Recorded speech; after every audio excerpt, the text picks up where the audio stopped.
প্রাণের দুস্থ বুজুর্গানি, ও বাবাজি, এর মধ্যে ধৈর্যের পরীক্ষা দিয়েছিলেন ইব্রাহিম নবী। ইব্রাহিম নবী ধৈর্যের পরীক্ষা দিয়েছিলেন। বাবাজি, নমরুদের যুগ ছিল বাবা, নমরুদের যুগ ছিল। নমরুদ খোদা দাবি করত। ইব্রাহিম নবী লালিত পালিত হয়েছিলেন আজর ঠাকুরের ঘরে। ওনার বাবার নাম ছিল তারেক। উনি ইমানদার ছিলেন, কিন্তু বাবা লালিত পালিত হয়েছিলেন ব্রাহ্মণ আজর ঠাকুরের ঘরে। লালন পালনকারীকে আমার আল্লাহ পিতা বলে সম্বোধন করেছে। ওই যে আজর ঠাকুর ব্রাহ্মণ মূর্তি বানাতো, বাজারে বাজারে মূর্তি বেলত, মূর্তি কি বিক্রি করত। ওই আজরের ঘরেই ইব্রাহিম নবী লালিত পালিত হয়েছিলেন। এই জন্য আজর ঠাকুর নবীর লালন পালনকারী পিতা, জন্মদাতা না, কি না, জন্মদাতা না, হলো লালন পালনকারী পিতা। মারহাবা কর। হ্যাঁ ভাইরা আমার, খেয়াল করেন ভালো করে। ওই বেঈমান নমরুদ বাবা খোদা দাবি করি, লোকেরা দলে দলে তারে খোদা মানে। বাবাজি খোদা মানে রে, ও বাবাজি। তবে ইব্রাহিম নবী ছোট্ট মানুষ, বাবাজি তাকে খোদা মানে না। সুবহানাল্লাহ। খোদা মানবো? তামাম দুনিয়ার সব মানে, ইব্রাহিমকে আমি মানি না। এটা হলো আমাদের জন্য একটা শিক্ষা। আমাদের জন্য কি শিক্ষা? সবাই যদি বাতিলের পথে চলে যায়, আমি একাই হকের পথে থাকব। এটা আমাদের আব্বা ইব্রাহিম খলিলুল্লাহর শিক্ষা। উনি আমাদের জাতির পিতা।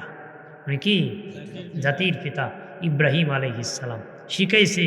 দেখ, সবাই কইছে তারে খোদা, কিন্তু আমি ইব্রাহিম ছোট্ট কইছি না, মানি না, মানি না। একদিন বাবাজি নমরুদ সবাইকে ডেকেছে যে আমার কদমে সেজদা করবা। লোকেরা খোলা মাটি দলে দলে বাবা সেজদা করতে এসেছি, সেজদা করতে এসেছি। আর একজন বলে সবাই এসেছি, আপনার ডাইরেক্টর আজর ঠাকুরের ছেলে ইব্রাহিম তো আসে নাই। কি আসে নাই? নমরুদের ডাইরেক্টর ছিল আজর ঠাকুর। কি ছিল? আরেকজন কয় সবাই তো করছে, আপনার ঘরের তুই গন্ডগোল, আপনার ডাইরেক্টর ও আইসেন। দেখবেন রাজা বর্ষার সাথে উজির নাজির তাকে দালাল টাইপের তাহে। কি টাইপের তাহে? এমপি মন্ত্রীর সাথে যে তাকে, এরা কিন্তু দালাল টাইপের তাহে, ঠিক না? আপনি ভালো মানুষ গেলে দেখবেন সাইড দিত না, দেখা করার সুযোগ দিত না, এটা দালাল তাকে। বেশিরভাগই কি চেয়ারম্যানের সাথে গোলাম একটা থাকে, এ নিজেই চেয়ারম্যান, ঠিক কিনা? এ আর বড় চেয়ারম্যান। চেয়ারম্যানের কি দাম আছে? হের যে হেড এম দাম, কথা বলা, এগুলো দালাল। এগুলো কি ভাইরা আমার, খেয়াল করেন ভালো করে। এক দালাল যা বলে নমরুদ তোমার ডাইরেক্টরের ছেলে তো আসে নাই সেজদা করতে। নমরুদ ডাকে কয় বেটা আজর, সবাই আমারে সেজদা করলো, তোমার ছেলেরে আসলো না। তখন আজর ঠাকুর বাড়ি দৌড়ায় গিয়েছে, ইব্রাহিম তুমি গেলা না, সবাই আমার খোদারে সেজদা করছি। ইব্রাহিম নবী বাবা আমার শরীরটা ভালো না, আমার স্বাস্থ্যটা কি ভালো না। আমাদের আব্বা শিখেছে, কোনো খারাপ কাজে যাইও কইছে আমার শরীরটা ভালো না। আজ ওটা শরীর ভালো না, আর কম্বল গায়ে দিয়ে ঘুমা বাবা, স্বাস্থ্য ভালো না যাইতে। উনি ঘুমাইছে। উনি কি হয়েছে? ঘুমাইছে, শেষ হয়ে গেছে। পরে আরেকজন কয় নমরুদ্রে, কয় না না, তোমার আজর ঠাকুরের ছেলে ইব্রাহিম সুস্থ আছে তো, এটা ভুয়া কথা। কি কথা? ভুয়া কথা।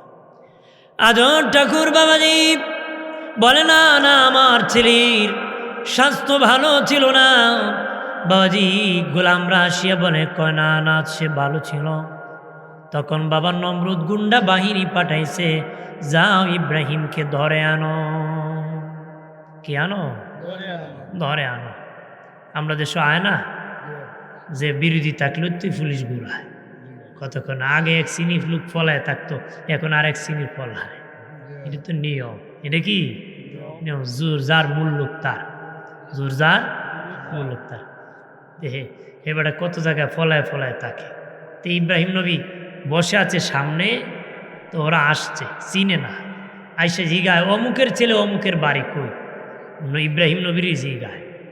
শোনেন আমাদের আব্বার বুদ্ধি কেমন ছিল, উনি ছোট্ট মানুষ না, বাবার সামনে ওনাকে বলতেছে অমুকের ছেলে অমুক, ইব্রাহিম নবীরই কইতেছে, ওনারে খুঁজে, উনি মনে মনে আমারই খুঁজে।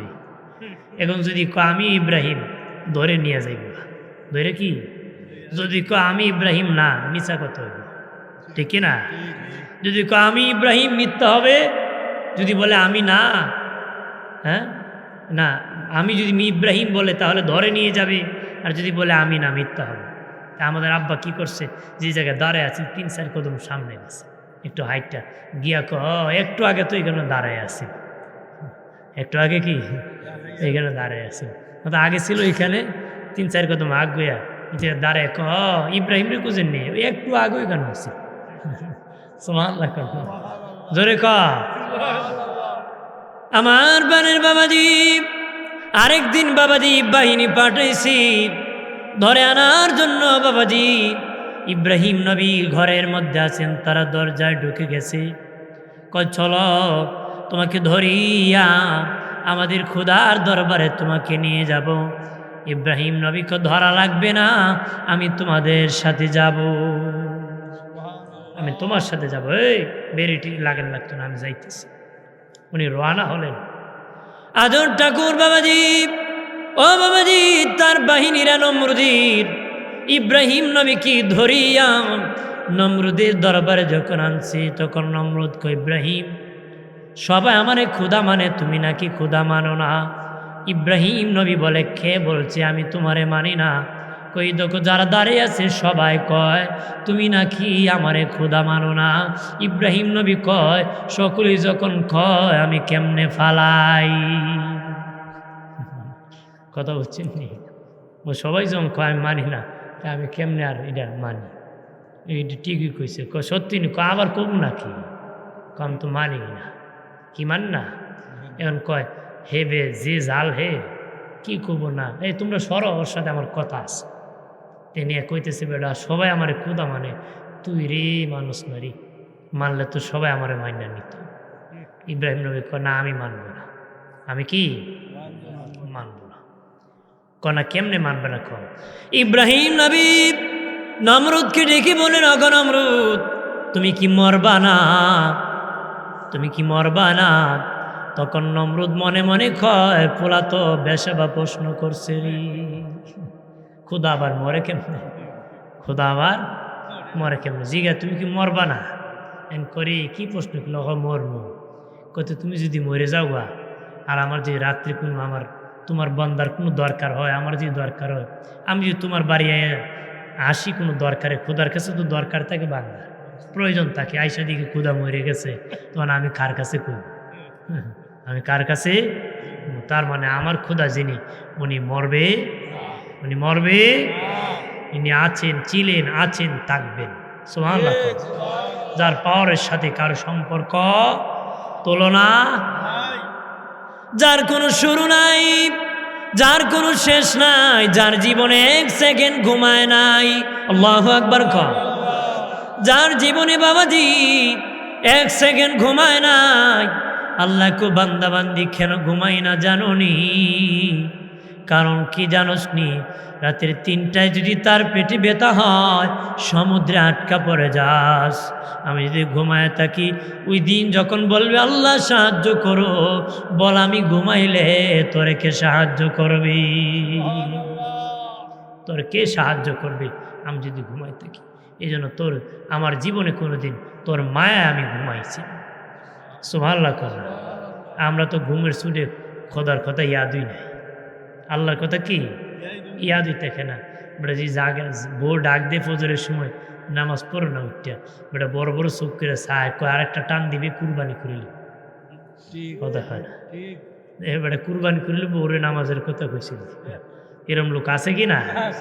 অভাব নাই। আবার কয় জান্নাত যাইব আগে, জান্নাত যাইব কি? জান্নাত কি মামুর বাড়ি মিয়া কইলি পাওয়া যায়?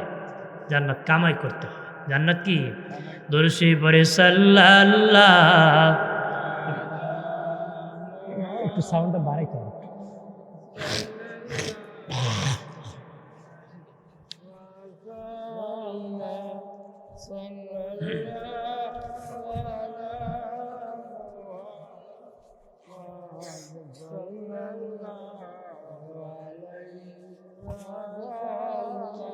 আমার প্রাণের বাবাজি নারী খেয়াল করেন ভালো করে। ও প্রাণের বাবাজি, ইব্রাহিম নবী যখন চলে গেলেন, নমরুদ বাবা তার জরুরি সংসদ ডাকছে, এমপি মন্ত্রীদেরকে ডাকছে, জরুরতভাবে এমপি মন্ত্রীদেরকে ডাকছে। ডাকিয়া বলে, ইব্রাহিম ছোট্ট ছেলে আমার বিরুদ্ধে হুঙ্কার দেয়, আমি সেটার প্রতিবাদ চাই, এমন কথা বলেছে বলার মতন না, লজ্জা লেগেছে। তার নাকি খুদা আরেকজন, সবাই আমারে খুদা মানে, সে মানে না। ও এমপি মন্ত্রীরা, তোমরা বলো কি করতে পারিস, তাকে কিভাবে প্রতিহত করতে পারি। কি কয়? জরুরি সংসদ ডাইকে কয় তোমরা, আমি ইব্রাহিম দে আমারে মানে না, কিভাবে প্রতিবাদ করতে। তো একটা বুড়া মন্ত্রী খারইছে, যার মাথায় চুল নাই। বেশিরভাগ আমাদের দেশও বুদ্ধিজীবীদের মাথায় চুল থাকে না, ঠিক না? এক বুড়া একদম বয়স্ক খারইছে, খারে কয়, জি খুদা, দুইজন খুদা নিয়তি মায়ের। কয়জন? ও দুইজন খুদা লইয়া মায়ের। তো একজন যদি আমরা মাইরে নিতে পারি, তে আর মাইরিত না। নাউজুবিল্লাহ। দুই খুদালি ইব্রাহিমের, আপনার খুদা মান না আরেকজনের মান। একজন মেরে ফেললি ইব্রাহিম আর খুদা পাইতো না, আপনার তোর মারা যাইতো না, ইব্রাহিমের খুদার মেরে ফেলত। মারলে ইব্রাহিম এমনি আপনার দ্বারা এমনি কি আপনার কাছে। বাবাজি নমরুদ ডেকে বলে, সত্য বলেছ, ইব্রাহিমের খুদারে মেরে ফেলতে হবে, তবে তুমি বলো ইব্রাহিমের খুদা কোথায় থাকে। ওই বুড়া মন্ত্রী দ্বারা এখন, আগে জানলে বলতাম না এই কথায়, ইব্রাহিমের খুদা কোথায় থাকে আমি জানি না। আর একটা মন্ত্রী দ্বারা এক জানি, ইব্রাহিম বিপদে পড়লে গাছের গোড়ায় যায়, আর আকাশের দিকে হাত বাড়ায় কি জানি বলে, মনে হয় ইব্রাহিমের খুদা আসমানে থাকে। ইব্রাহিমের খুদা কই থাকে? আসমানে থাকে। কত মারতেইব, কি করতেইব, বিশাল লম্বা একটা কিছু মিনারা বানাতে হবে, আর এখান থেকে তীর মারতেইব আসমান। কি মারতেইব? তাহলে ইব্রাহিমের খুদা মেরে ফেললে ইব্রাহিম এমনি ঘুরে ঘুরে আইব। এমনি কি বাবাজি খেয়াল করেন ভালো করে, বিশাল বড় মিনারা বানাইছি, যত ইট আছে বাবা, পাথর আছে, সব দিয়ে উঁচু করে মিনারা বানাইছি। বাবাজি একজনকে মানে শিক্ষা দিয়েছে, ওই লোকটাকে তীর মারা শিখাইছে, সে যেন আসমানে তীর মারে। ওপরে উঠিয়া তীর মারা শুরু করছে বাবা, তীর মারতেছে। আল্লাহ কয়, জিবরাইল, সে তীর মারে আমাকে মেরে ফেলার জন্য, তুমি একটা তীরের মধ্যে রক্ত লাগাইয়া দাও। একটা তীরের মধ্যে কি লাগাও? রক্ত লাগাও। রক্তই লাগাইছে, দেখে তীর রক্ত। তোর নমরুদকে দেখছো নি, তোর খুদার তাজা রক্ত, মেরে ফেলছি। আমি তো ভাবছিলাম খুদা মনে নাই, এখন দিয়ে আসেরই আসমান। আর কি কয়, আসমানেরই আসে, মেরে ফেলছি। ইব্রাহিম নবী সেজদা করে কয়, আল্লাহ এই কাম কি করলেন? এমনি হে বেটা আমার বিরোধিতা করে আপনি আমার রক্ত লাগাই দিলেন। আল্লাহ বলেন, ইব্রাহিম রে, তোমার কাজ তুমি করো, আমার কাজ আমি করতেছি। তোমার কাজ তুমি করো, আমার কাজ আমি করতেছি।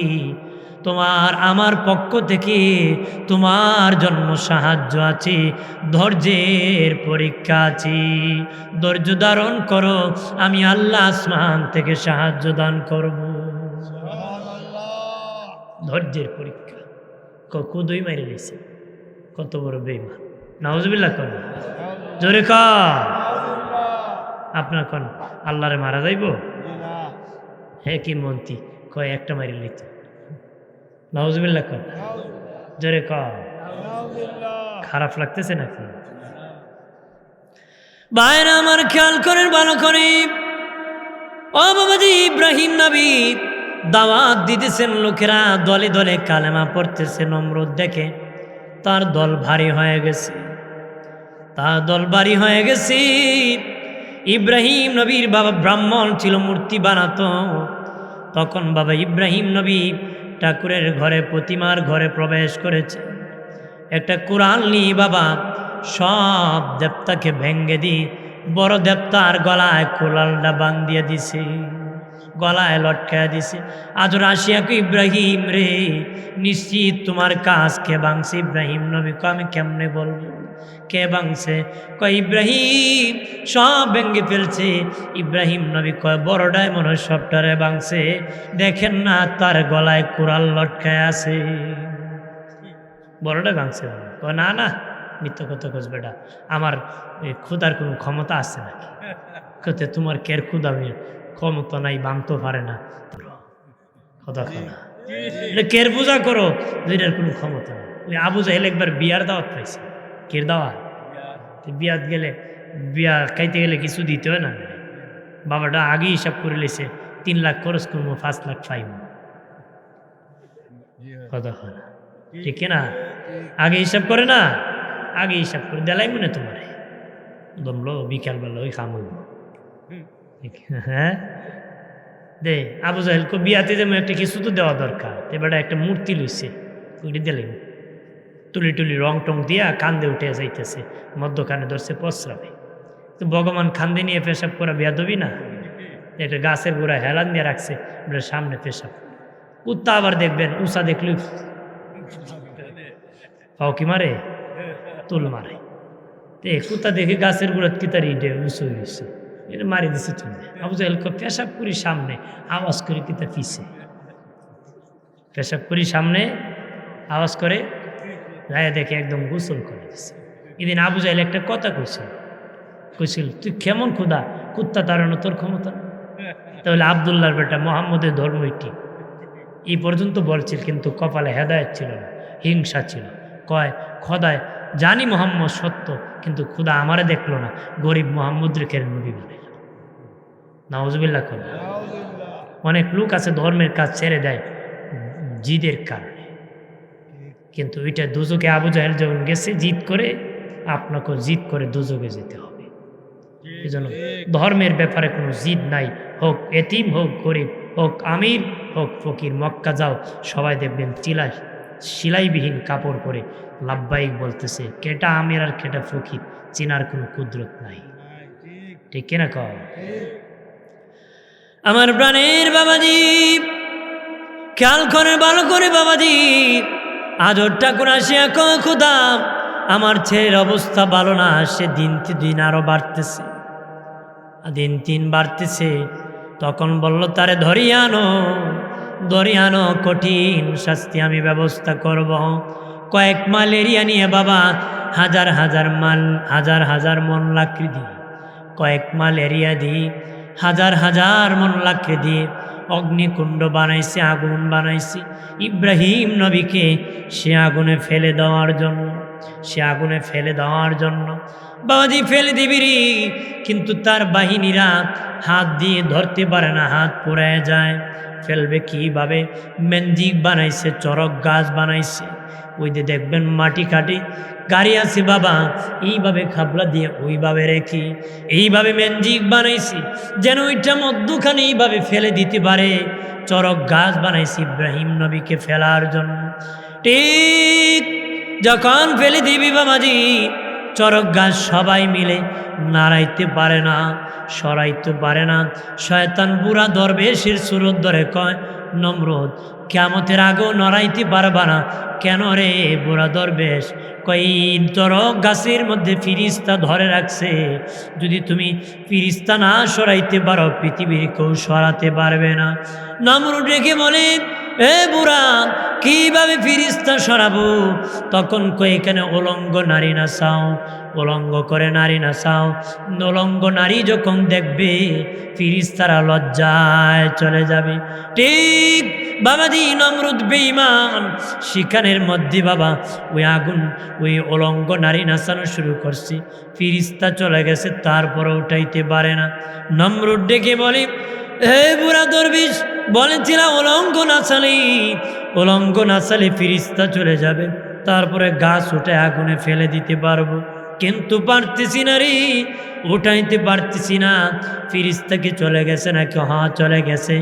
মাটি কিন্তু চরক গাছকে কামড় দিয়ে ধরে রাখছে, কিন্তু তুমি পারবা এই মুহূর্তে যদি ইব্রাহিমকে উলঙ্গ করো তাহলে এই গাছকে মাটিও লজ্জায় ছেড়ে দিবি।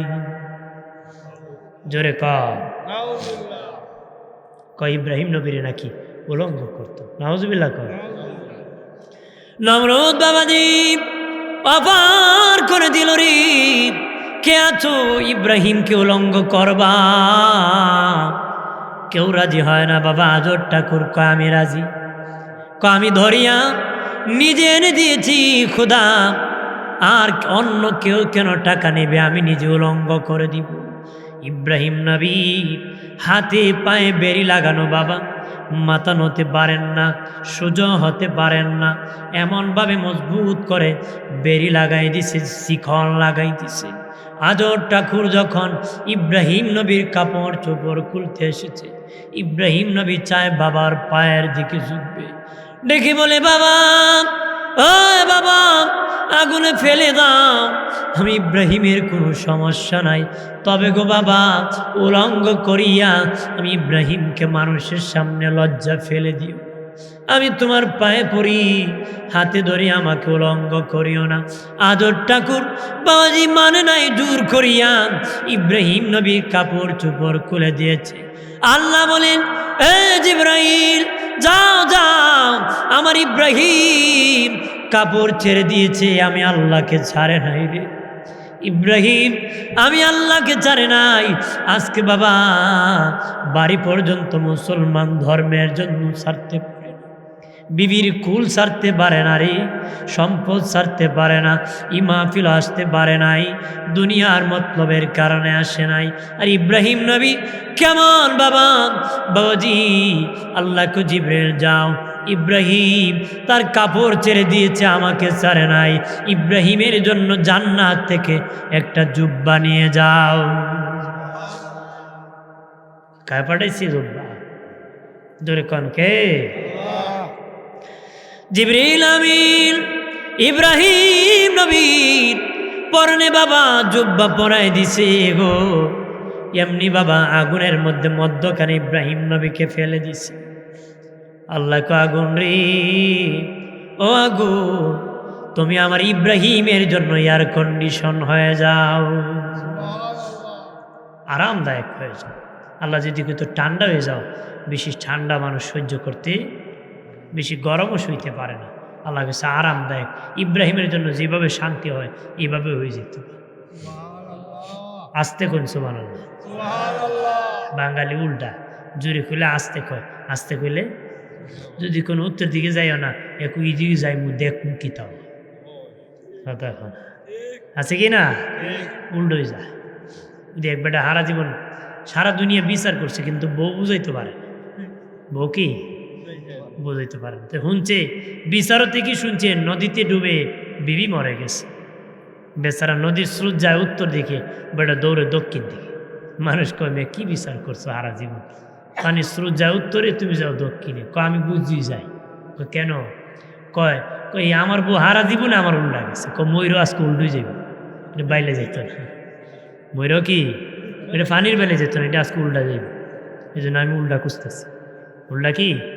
তা আমরা উল্টা জাতি, বাইলে কয় না উল্টা কয়, বাইলে কয় না উল্টা কয়। এই জন্য আমাদের কি জান্নাতের বাইলে থাকতে, জান্নাতের পথে থাকতে হবে। উল্টা পথে হাঁটলে দুজকে যেতে হবে। বাবা কইছে এই পথে গেলে ভয় আপনি বাদ দিতে হবে, যেদিকে নিরাপদ বলেছে সেদিকে যেতে হবে। মারহাবা কর। আমার প্রাণের বাবাজি অদুস্থ বুজুর্গরা খেয়াল করেন, ইব্রাহিম নবীকে যখন আগুনে ফেলে দিছে, ইব্রাহিম নবী হাঁটতেছে, আগুন পোড়ায় না। ইব্রাহিম নবী চেয়ে চেয়ে কয় বাহির থেকে ভিতরে আমার বড় আরাম। উনি 40 দিন আগুনের ভিতরে থেকেছেন, ওনার একটা পশম পর্যন্ত আগুন পোড়ায় নাই। 40 দিন থাকছে। কয়দিন? এর নমরুদ কিছুক্ষণ পরে আগুনের দ্বারা আয় দেখি ইব্রাহিম নিয়ে জ্বলছে। কয় ইব্রাহিম কি খবর? ইব্রাহিম নবী আগুনে ঘুরতেছে, এত মনে মনে দিয়ে পুরে সারকার হয়ে যেতেছে। পরে কি সারকার হয়েছে। হঠাৎ করে দেখি ইব্রাহিম নবী দাঁড়ায় গেছে এর সামনে। কয় তুমি কেমন মেয়ে, তোমার আগুনও ফুরায় না। তুই এমন বাড়াবার চোদ বেড়া, তোরে আগুনও ফুরে না, এমন বাড়াবার চোদ আগুনও তোরে ফুরে না। 40 দিন পরে ইব্রাহিম নবী অগ্নিকুণ্ড থেকে বের হলেন। এর ভিতরে আমার আল্লাহ সুবহানাহু ওয়া তাআলা ইব্রাহিম নবীর জন্য 40 দিনের ভিতরে একটা জোতালা বাড়ি নির্মাণ করেছে ফিরিস্তার মাধ্যমে। জিবরিল আমিন বলে, নবীজি অমুক জায়গার মধ্যে আপনার জন্য আল্লাহ একখান ঘর বানাইছে।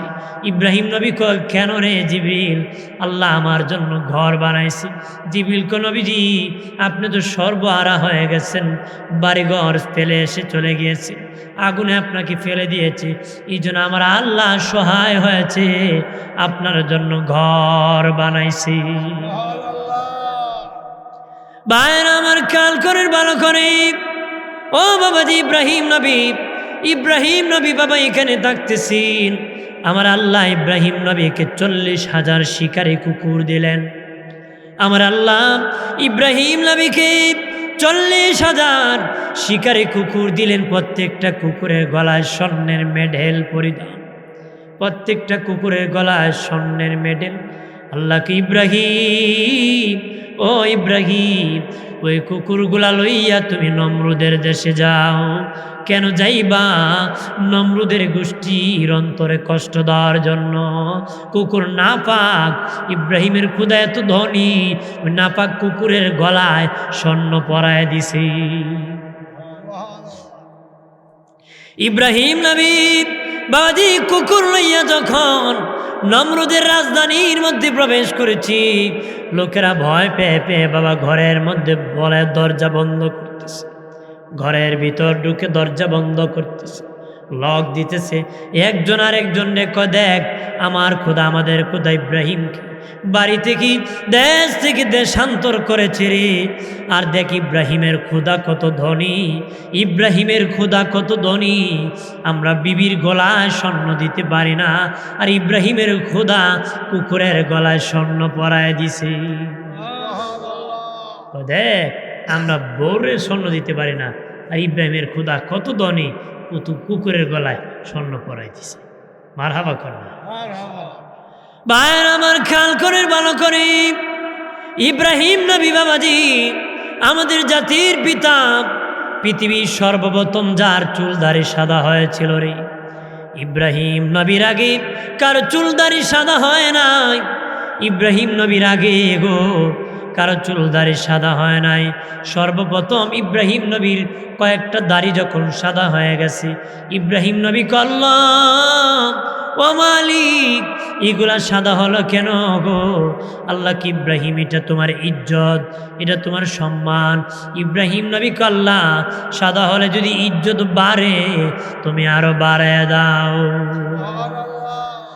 দাড়ি পাকলে ইজ্জত বাড়ে না কমে? মুরব্বী যদি কোনো বলো করে মাসে কমে, তুমি মুরব্বী দিকে মাফ করলাম, কথা হয় না, ঠিক না? তো তোমার বয়স বেশি, দাড়ি কান সাদা, আল্লাহ সাদা দাড়িওয়ালা যখন আমার কাছে দোয়া করে, মোনাজাত করে, আমার শরম লাগে, আমি মাফ করে দিলাম। জোরে কর। ওই এক বেটা শূন্য মরার আগে ওসিয়ত করছে, আমি যদি কাঁচা দাড়ি দিয়ে মরি, তে মরার সময় যদি দাড়ি কাঁচা থাকে আটা দিয়া ময়দা দিয়া দাড়ি সাদা করে কবর লাগে। বেটা যখন মরছে দাড়ি কাঁচা, ওসিয়ত অনুযায়ী দাড়ি সাদা করছে, কবরে নামাই দিছি, ফিরিস্তা আসছে, প্রশ্ন করছে তোমার রবকে? উত্তরে কইছে এই মন কান নাকি? আল্লাহ কইছে সাদা দাড়িওয়ালার দেখলে আল্লাহ শরম লাগে, তোমরা কি শরম করে না? আল্লাহ কবরে এলহাম পাঠাইছে, এই ফিরিস্তা কবর থেকে উঠে চলে যা। আমার বান্দা আমার কথার উপর এত বড় বিশ্বাস করছে, আমি বলেছি আমার মুক্তি শুন না, কিন্তু আমি বলেছি এই মর্মে বিশ্বাস করেছে। আল্লাহ কইছে সাদা দাড়িওয়ালা দোয়া করলে আল্লাহ শরম লাগে। কয় আমার বিশ্বাস করছে আমার কথার পর, তোদেরকে বলে দিলাম তোরা বের হয়ে যা, আমি তারে মাফ করে দিচ্ছি। আমার বানের বাবাজি, ও বাবাজি শাহ ওলিউল্লাহ মুহাদ্দিস দেহলভী রাহমাতুল্লাহ আলাইহি ওনার কিতাবের মধ্যে লিখেছেন, সুন্নতের বয়ান করতে ওনার কিতাবে লিখেছেন, উনি বলেন রাতের বেলা ঘুমাইছি আল্লাহ নবীর সাথে, স্বপ্নে আমার দেখা হয়ে গেল অনেক দিন পরে, আর অনেক দিন নবীজির দিদার পেয়েছি। কিছুদিন অনেক দিন হয়ে যায়, দিদার হয় না, দেখা হয় না। বহুদিন পরে নবীর সাথে দেখা হলো। নবীজি কথা বলতেছেন আর দাড়িগুলো এইভাবে নবী হাত দিয়ে নাড়াচাড়া দিচ্ছে, নাড়া দিতেছেন। আমি অলিউল্লাহ বললাম, নবীজি বহুদিন পরে আপনার সাথে দেখা হলো, ওগো নবীজি কিছু হাদিয়া যদি আমাকে দিতেন উপকার হতো, আমার বড় লাভ হতো। তখন অলিউল্লাহ মুহাদ্দিস দেহলভী বলেন, নবী হাতগুলা নাড়াচাড়া দিতেছেন, দাড়িগুলা হাত দিই, এমনি নবীর 3টা কাঁচা দাড়ি কুকরি দাড়ি কুলে হাতের মধ্যে এসে গেছি। নবী হাতে লইয়া আমি অলিউল্লাহকে উপহার দিয়ে দিছি। নবী কয়, না অলিউল্লাহ, তোমারে আমার দাড়িটা উপহার দিতে। কন্যা সুবহানাল্লাহ। শাহ অলিউল্লাহ মুহাদ্দিস দেহলভী বলেন, আমি শক্ত করে হাত দিই, মুঠ করে শক্ত করে ধরলাম। ঘুম থেকে উঠিয়া দেখি সত্যই আমার হাতের মধ্যে নবীর দাড়ি কুকরি কালো দাড়ি। আমি খুব প্যাকেট করলাম যতন করিয়া, আমার পকেটে ঢুকে যখন বাহির হলাম, উনি বলে দেখি কোনো ছাতা নেই নাই, কিন্তু আসমানের সূর্য মাথা লাগে না, ছায়া লাগে। ছাতা নিলে যেমন ছায়া লাগে, আমি অলিউল্লাহর মাথায়ও ছায়া লাগে।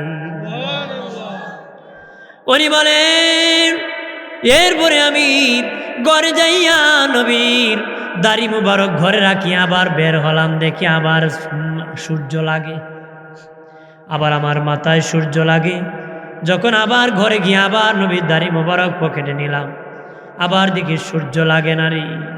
শাহ অলিউল্লাহ মুহাদ্দিস দেহলভী বলেন, সুন্নতের বয়ান করতে বলেন নবীজি ঝরে গিয়েছি, দাড়ি মুবারক যদি আমি অলিউল্লাহর পকেটে থাকলে দুনিয়ার সূর্যের আলো লাগে না, দুনিয়ার সূর্যের রৌদ্র লাগে না, ছায়া লাগে।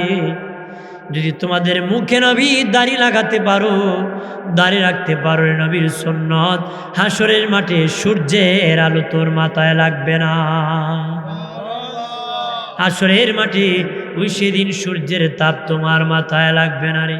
বাবাজি খেয়াল করেন ভালো করে, ও বাবাজি, সর্বপ্রথম ইব্রাহিম নবীর দাড়িগুলা সাদা হয়েছিল রে বাবাজি। ইব্রাহিম নবী তখন নমরুদ বলল, ও ইব্রাহিম, তোমার সাথে যুদ্ধ হবে, খোলা মাঠে আসো, খোলা মাঠে তোমার সাথে যুদ্ধ হবে, এমনি নয়, খোলা মাঠে যুদ্ধ হবে। চলে গিয়েছে বাবাজি, খোলা মাঠে চলে গিয়েছে, হাতি নিয়ে এসেছে, হাতি যুদ্ধ হবে বাবাজি। হাতিও মানে কারে, যেরকম কারে মানে, হাতি আল্লাহরে মানে না নমরুদের খোদা মানে? কারে আল্লাহ মানে? আল্লাহ। হাতিকে আল্লাহ অনুমতি দেন, ফা দিয়ে আমি ফাড়ায়া শেষ করি। ফা দিয়ে কি ফাড়ায়া? আল্লাহ বলেন, হাতিরে এত বড় জানোয়ার দিয়ে আমি যুদ্ধ করব না, আমি আরো ছোট্ট জানোয়ার চাই, আরো ছোট্ট পাখি কয় আল্লাহ অনুমতি দো, আল্লাহ কয় আরো ছোট্ট কিছু মশার গোষ্ঠী কয় আল্লাহ অনুমতি দেন, আমরা করব যুদ্ধ। মশাকে কয় আমরা করবো যুদ্ধ, অনুমতি দেন। কি দেন? অনুমতি দেন। আল্লাহ বললেন ঠিক আছে, আমি অনুমতি দিয়ে দিলাম। নমরুদের গোষ্ঠীকে মশা দৌড়ানো শুরু করছে। মশা কল্লা আমরা আল্লাহকে পারবানি, কল্লা পারবো, জিন্দা মানুষকে আমরা স্যালান লাগায় রক্ত পাস করি। কি করি? আমি বসে রেছি, সুই ঢুকিয়ে রক্ত লয়ে যায়। মশার এত ফাহাদ, এমন সুই আল্লাহ দিছে। মশা কল্লা অনুমতি দেও, 12টা বাজাই।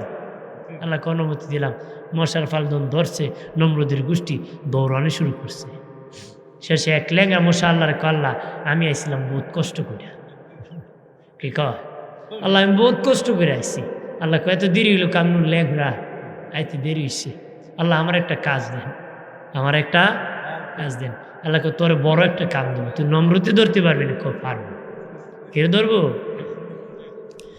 বাবাজি ল্যাংড়া মশা বের হয়েছে রে, বের হইয়া নমরুদের নাক দিয়া মাথায় ঢুকে গেছে, ঠিক জায়গায় বসে গেছে, ঠিক জায়গায় বসে গেছে। নমরুদের মগজের ভিতর ঢুকি বাবা কুচা মারে, নমরুদ ফাল মারে। কি মারে? ফাল মারে। এখানে সুই মারলে ব্যথা হয় না, আর মগজে যখন সুই মারে খবর করে দিব কথা খানা। এই ফাল মারছে, ডাক্তার খবর দিছে, ডাক্তার এসে মেডিসিন দিয়ে কাজ হইতো না। কি হইতো না? যে রোগে ধরছে কত মেডিসিন দিছে, কাজ হয় না। বেটা ডাক্তারের আমার মাথা একটা তাপড় দেয়, ডাক্তার তাপড় দিছে, কোনো আরাম লাগে রে, আরেকটা দেয়। কি দে? আরেকটা দে। ডাক্তার দিতে দিতে আমি তো আইসি মেডিসিন দিতাম, তোমার মাথায় তাপড় দিবার লিয়ে আইসি নাকি? কি দিবার লিয়া? ডাক্তার কারো মাথা তাওয়াইব বইয়া, ডাক্তার আমি আইসি আমার মেডিসিন দিব, তোমার মাথা তাপড় জন্য তো আমি আইসি না। কয় বেটা দে, না আমি পারতাম না। কামলা আন। কি আন? কামলা। কি কামলা? রোজের কামলা। সকাল থেকে বিকাল খালি আমার মাথার মধ্যে তাবড় দিব। কি দিব? তাবড় দিব। এর কাজ ওইটা। তে কামলা বাহিনী আইসা মাথার মধ্যে তাবলায়। হাতের চামড়া কিন্তু, মাথার চামড়া কিন্তু গাঢ়া শক্ত। কেউ যদি মাথা ইবা দিয়ে হাতে ব্যথা, হাতে কি কিতাবে লেগছে, এদের হাতে ব্যথা শুরু হয়েছে। মনে করেন আসরের সময় রুশ শেষ হইব, জোরক্ত আর পারতাম না। বেতন দিয়ে রাখছে, বেতনও লাগতো না, যাও যাই গিয়ে বেতনও দিতা, বেতন লাগতো না বাবা, যে বেদ না আমি পারতাম না। কত হইলে একটা কিছু লে বাড়ি দে। তো কি পাইতো? ওর সামনে কি আছে, তাড়াতাড়ি বাড়ি দে। দেখে সামনে জুতা আছে। কি আছে? জুতা আছে। জুতা লইয়া চালাইছে বাড়ি। জুতা লইয়া কি আল্লাহ কেমন জানেন? জুতা কার? নমরুদের। টাকা কার? বাড়ি খায় কে? সব নমরুদের। টাকাও নমরুদের। কামলা যে দিতেছে টাকা, নিজের টাকা দিয়ে কামলা, নিজের কামলা, নিজের টাকা, নিজের জুতা, তার মাথায় বাড়ি। ব্যবস্থা করছে কে? জোরে কোন কে? আমার প্রাণীর বাবাজি, এইভাবে নবীগণ ধৈর্যের পরীক্ষা করেছি। নবীজি বলেন, আমি একদিন স্বপ্নে দেখলাম হাসরের মাঠ কায়েম হয়ে গেছে। একজন নবীর 2 জন উম্মত, আর একজনের 4 জন, আর একজনের 10 জন, আর একজন 40 জন। 40 জনের বেশি কারো উম্মত নাই। দিনে নবী বলেন, আমি হঠাৎ করে দেখি একজন নবী সামনে, পিছনে 6 লক্ষ উম্মত। 6 লক্ষ উম্মত। আল্লাহকে বললাম, আল্লাহ উনি কে গো? কে? আল্লাহ বলেন, উনি হলেন মুসা কালিমুল্লাহ। আর জোরে। নবীজি বললেন, ও মালিক, ওনার যদি 6 লক্ষ উম্মত হন, আমার তো এত উম্মত হবে না, হাসরের দিন উনি বেশি সম্মানিত হবে। আল্লাহ গো, আমার তো এত উম্মত হবে না, উনি বেশি সম্মানিত হবে। আল্লাহ বলেন, হাবিব ডান দিকে তাকান। নবী ডান দিকে তাকালেন, দেখেন জমিন থেকে আসমান পর্যন্ত মানুষ আর মানুষ। বামে তাকান, বামে তাকায় দেখেন জমিন থেকে আসমান পর্যন্ত মানুষ আর মানুষ। সামনে তাকান, সামনে তাকায় দেখেন জমিন থেকে আসমান পর্যন্ত মানুষ আর মানুষ।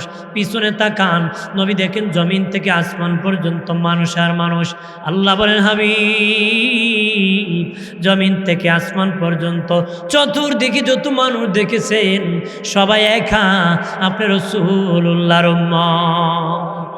আর ধরে ও বাবাজি, আমাদের নবী হায়াতুন নবী, জিন্দা নবী বাবাজি, উম্মতের জন্য মার খেয়েছেন, আঘাত খেয়েছেন, সবুর ভরপুর ছিল, ধৈর্য ধারণ করেছেন। আজকে ওই নবীর উম্মত হয়ে আমাদের সবর নাই, ধৈর্য নাই বাবা, শুকরিয়া নাই রে। জানিয়ারা করি, ধৈর্য ধারণ যদি করতে পারো, নবীর উম্মত যদি ধৈর্য ধারণ করতে পারো, বিনা হিসাবে আমার আল্লাহ তোমাকে আমাকে জান্নাত দিবি। আর জোরে। নবীজি কেমন ধৈর্য ধারণ করেছি। এক ইহুদি আসিয়া গো মুহাম্মদ, আমার বাড়ি আপনার দাওয়াত। নবী বলেছেন, ঠিক আছে দাওয়াত গ্রহণ করলাম। অমুক দিন মধ্যাহ্ন দুপুরের সময় দাওয়াত।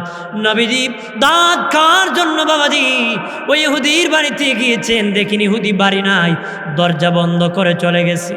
দরজা বন্ধ করে চলে গেছে। যতটুকু অপেক্ষা করা দরকার নবীজি এতটুকু অপেক্ষা করেছেন, ইহুদির খবর নাই। ঠিক নবীজি চলে আসলেন। কয়েকদিন পরে আবার ইহুদি আসিয়া কগ মুহাম্মদ, কিছুদিন আগে দাওয়াত করেছিলাম, বাড়ি থাকতে পারি নাই,